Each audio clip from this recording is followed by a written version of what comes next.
Boa noite. Vocês acho que já devem ter recebido o slide que eu passei para vocês. Vi que vocês têm muita dúvida do que é um clássico. E aí, como a nossa disciplina, teoria literária, ela vem para esclarecer sobre o nosso objeto de estudo, que é a literatura, as obras de literatura, acho imprescindível vocês saberem, conhecerem mais um pouco sobre esse nosso objeto de estudo, né? Bem, os clássicos, eles diferem das obras que são consideradas como para a literatura, porque eles perpassam pelo tempo. É aquela obra que eu leio lá do quinhentismo, na produção literária portuguesa, e aí ele vale até hoje, né? Eu consigo compreender a magnitude daquela obra, eu percebo o trabalho que foi feito com aquela palavra. Então a gente muitas vezes considera que o fato da escrita ela ser um processo, por ser um processo tão dificultoso, né? Muitas pessoas não têm facilidade para a escrita. Não é qualquer um que diz assim, eu quero escrever um livro e acaba escrevendo um livro. E aí quando a gente vê alguém que escreveu e que publicou, a gente acha que aquilo ali já é uma literatura. Não. Para ser literatura, ela tem que passar pelas funções da linguagem. Ela tem que ser uma luta com essa palavra, ela tem que buscar fazer com que esse processo escrito, ele venha revelar a uma sociedade, em que ele venha despertar em ti emoções e que ele te faça refletir. Bem, eu deixei um texto do Ítalo Calvino, depois eu compartilho para vocês também uma amostra que eu tenho da obra. E aí o texto do Calvino, o livro dele é Por que Ler os Clássicos? E aí ele começa falando: a juventude comunica o ato de ler como a qualquer outra experiência, um sabor e uma importância particulares. O que ele quer falar? Ele diz que esse sabor da leitura, ele é algo particular. Nem sempre o clássico que a mim me agrada é um clássico que agrada a você. Nem sempre a crítica que eu faço de um livro, ele vai servir para você, né? É uma crítica que você compactue comigo. Por quê? Porque o meu ponto de vista, a forma como eu recebo aquela literatura, ela é um processo e faz parte de um processo individual. É por isso que vocês precisam compreender que a literatura, ela não tem uma ligação, como eu posso dizer, uma ligação comprometedora com o cinema. Por quê? Porque o cinema é um tipo de arte individual que a gente tem a própria forma de avaliá-lo, e a literatura, ela também já tem o seu corpo definido, as suas funções, as suas teorias, as suas críticas. Então, muitas vezes, quantas pessoas não se decepcionam quando leem um livro e aí tem esse livro que vai ser adaptado ao cinema. Aí chega lá no cinema, não é exatamente como você imaginava. Por quê? Porque aquilo ali é o ponto de vista do diretor, é a forma como ele vai explorar, ou como o ponto de vista da pessoa que escreveu o enredo daquele filme, né? É a forma como ele recebeu aquela literatura, que pode ser diferente da nossa. Aí tu vai, gente, não, eu gostei muito do filme, ele foi muito bacana, era exatamente isso. Não, não era exatamente isso. Na verdade, ele teve o mesmo ponto que você e ele adaptou ao cinema as partes que você gostaria que fossem adaptadas. E aí a gente precisa entender, mas então o que é um clássico? É uma obra que provoca incessantemente uma nuvem de discursos críticos sobre si, mas continuamente a repele para longe. Então, um clássico é aquela obra que ela vai estar presente na minha sociedade, que eu encontro muitas coisas, que eu faço um paralelo com aquela sociedade descrita lá no século XIX, ou lá nas obras quinhentistas. Então, essa é uma das funções da literatura, sincronizar o tempo. Por quê? Porque se você for ver um escritor clássico, ele consegue pegar a essência da sociedade, a essência da alma humana, e ele coloca em cada personagem que ele cria, né? Na descrição daquela sociedade. Então, isso faz com que eu compreenda que aquele livro ele serve para a atualidade, porque ele não descreveu aquela sociedade daquele momento. Ele pegou a essência da sociedade daquele momento, que é a mesma nossa. Por exemplo, as de hoje, né, que eu quero dizer. Tu vai ver, eu vou ler um livro pro meu filho. Meu filho é viciadíssimo em Minecraft, né? Qual é das crianças hoje que não tem esse fascínio pelo Minecraft? E aí eu vou lá e compro um livro do Minecraft. Aquilo é um clássico? Para ele hoje, sim, né? Nossa, ele vem e me fala aqueles nomes que eu nem sei quais são aqueles nomes. Ele me fala das pedras preciosas, ele me fala um monte de coisa que eu não sei, que eu nem tenho, infelizmente, o gosto de aprender, que eu gostaria mesmo para poder discutir com ele, conversar com ele. Mas aí, será que essas mesmas crianças, daqui a uns 20, 30 anos, vão ter essa mesma paixão pelo Minecraft? Então, será que aquilo que foi colocado lá na obra do Minecraft, ela serve para hoje? Hein? O que você me diz? Mas quando tu vai ler, por exemplo, O Pequeno Príncipe, que ele trabalha não só para o público infantil, mas para nós adultos também. Quando tu vais ler lá as obras do Ziraldo, e aí? Então, olha a distinção, né? E aí depois, os clássicos são livros que quanto mais pensamos conhecer, por ouvir dizer, quando são lidos de fato, mais se revelam novos, inesperados, inéditos. E isso significa que os clássicos, todas as vezes em que você for ler, você vai ter algo para trabalhar. Tu vai ter um ponto de vista, tu vai pegar uma personagem e falar daquela personagem. Tu podes pegar a sociedade que ele descreve, a forma como aquele narrador se apresenta lá dentro da obra. São inúmeras coisas que tu podes elaborar e trabalhar dentro de uma obra clássica, né? Aí quando, por exemplo, tu vais olhar lá, lembra que eu falei a vocês que eu era apaixonada pelo Paulo Coelho? Aí tu vai olhar lá, quem já leu Brida dele, o que me faz analisar a Brida?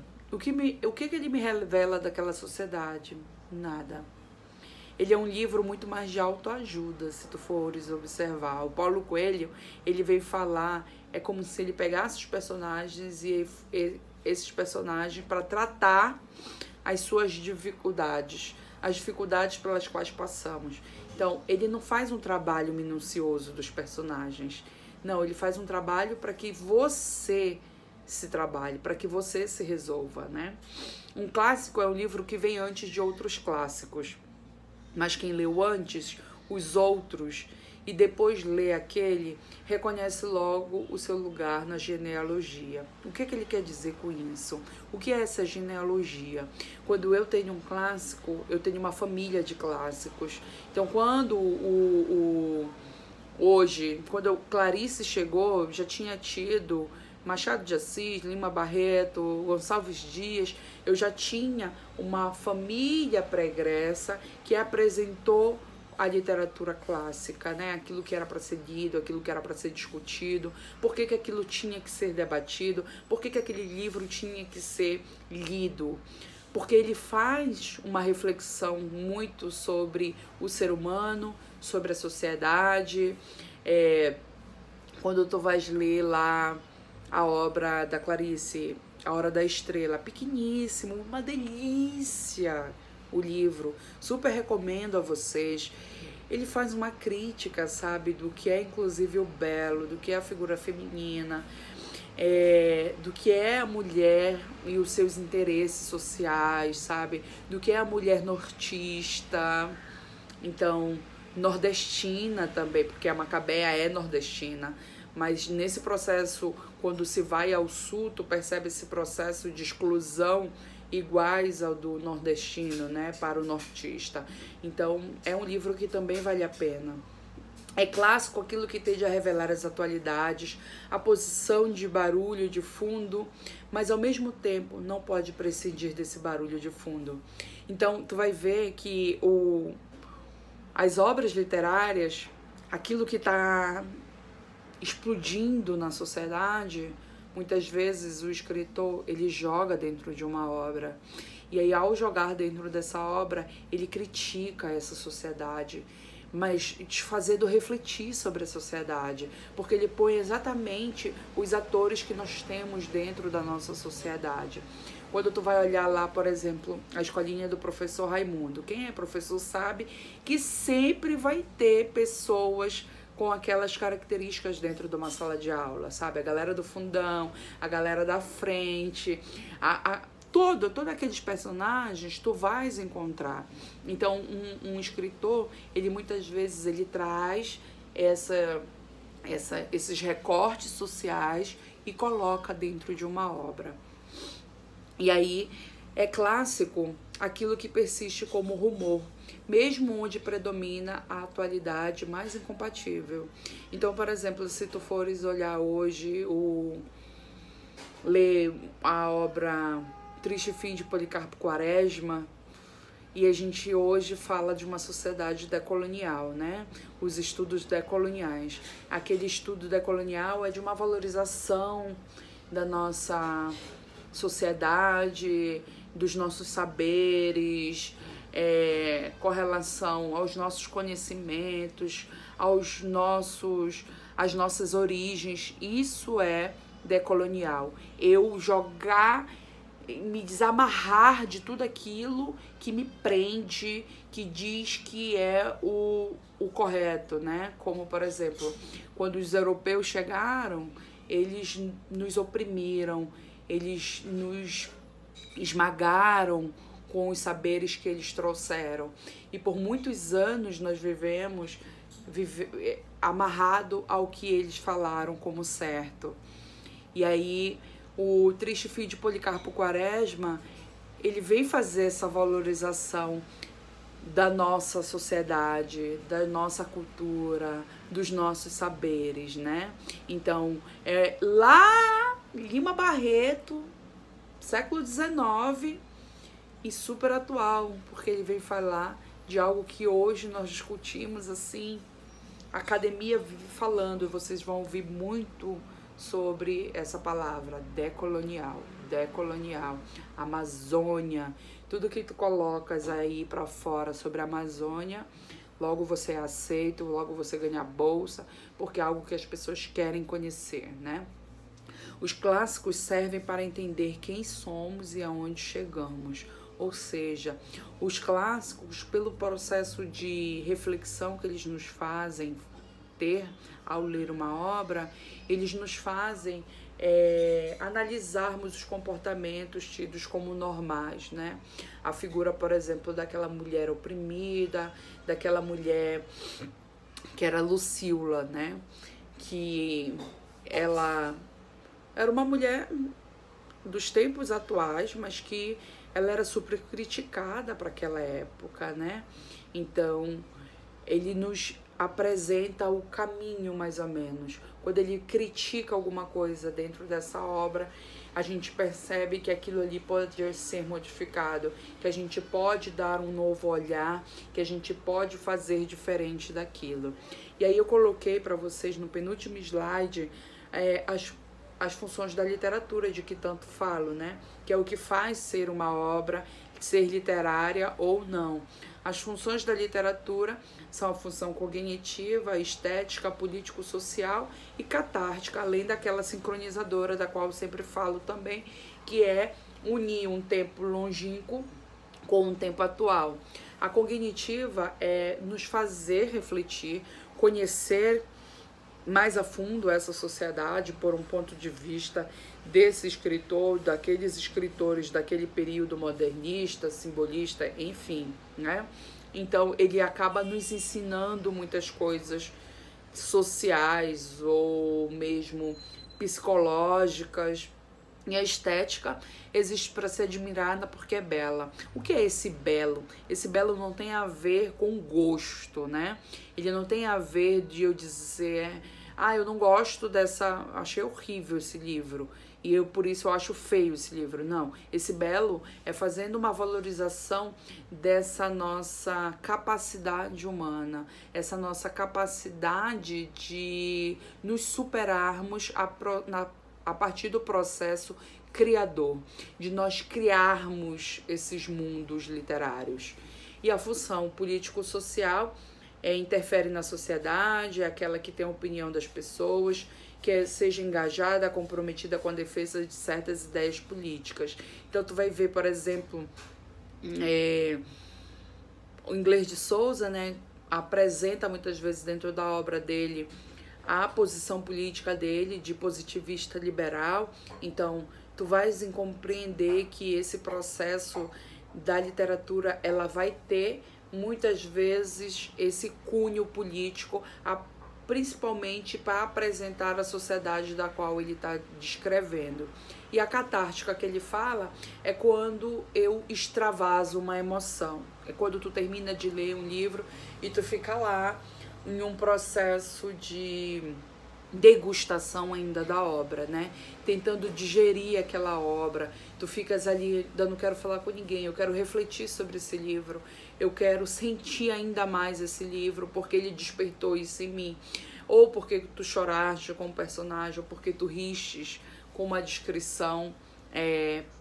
Quantas vezes ao ler o Chove nos Campos de Cachoeira, de Dalcídio Jurandir, eu percebi muita a descrição da minha família, sabe? Então tinha passagens ali que ele narrava umas famílias e eu via a minha família e eu ria muito. Então como é que um autor, um escritor, ele consegue colocar tão perfeitamente dentro de uma obra uma descrição tão exata das pessoas e dos lugares, né? Então essa é a importância de um clássico, é porque ele te faz viver aquele ambiente, ele te faz sentir dentro daquele ambiente. E aí eu terminei os slides com uma passagem lá do Ítalo Calvino, em que ele coloca no momento em que o Sócrates está sendo preparado para ser morto, né? Em que estava preparando o veneno, e aí naquele mesmo momento em que estava sendo preparado, ele pega uma flauta e vai aprender uma área. E aí pergunta assim, mas qual função tem você nesse momento que tá para morrer, pegar uma flauta para tentar aprender uma área? E aí ele coloca, para aprender essa área antes de morrer. Ou seja, em todo momento a gente tem que ter esse desejo do aprendizado, de estar tentando aprender alguma coisa. E aí a literatura ela faz esse processo do despertar, né? É por isso que tinha até uma propaganda que era assim, quem lê viaja, a leitura ela te liberta, a leitura ela te cura de depressões, a literatura ela te faz esquecer muitos problemas. Então a literatura ele é um processo de autoconhecimento também, né? Então quando eu venho falar do porquê ler os clássicos, é exatamente pelo trabalho que eles têm com essa palavra, né?